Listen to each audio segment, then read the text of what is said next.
Praise రాడండి అందరికి. బాగున్నారు కదా మీ అందరూ? చూడండి, సమస్యల్లో, ఇబ్బందుల్లో, కరువులో నువ్వు దేవుని వైపు చూడాలి. అనేకులు అనుకోవచ్చు నీ గురించి, ఇక వీడి పని అయిపోయింది, అందులోంచి లేవాడు, ఇక అప్పుల్లోంచి లేవాడు, సమస్యల్లోంచి లేవాడు అని నీ గురించి అందరూ మాట్లాడుకుంటూ ఉన్నప్పుడు, నీకు వినబడినప్పుడు నీకు చాలా బాధ కలుగుతుంది. కానీ అదే సమయంలో నువ్వు దేవుని వైపు చూస్తే తప్పకుండా అద్భుతం చూస్తావు.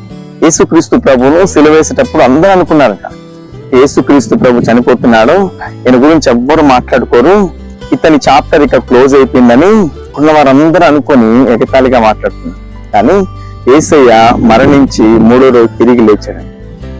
లేచి ఒక గొంతు మూగపోతే కొన్ని వేల లక్షల గొంతుల ద్వారా స్తుతింపబడుతున్నారు. అనేకులు ఆయన గురించి ప్రకటిస్తూ ఉన్నారు, అనేకులు ఆయన గురించి చెప్పుకుంటా ఉన్నారు. అయిపోయింది అనుకున్నారు యేసయ్య పని. అనేకుల జీవితాల్లో వెలుగు పుట్టించి ఆయన గురించి ప్రకటించేలా చేశారు.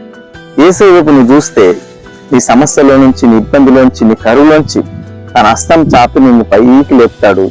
అందరూ నీ గురించి అపహాస్యాస్పదంగా మాట్లాడుకున్న వారే ఇతడు దేవుని వల్ల ఆశీర్వదించబడిన వారని ఇన్ని గురించి అందరూ చెప్పుకునే విధంగా ప్రభు చేస్తారు.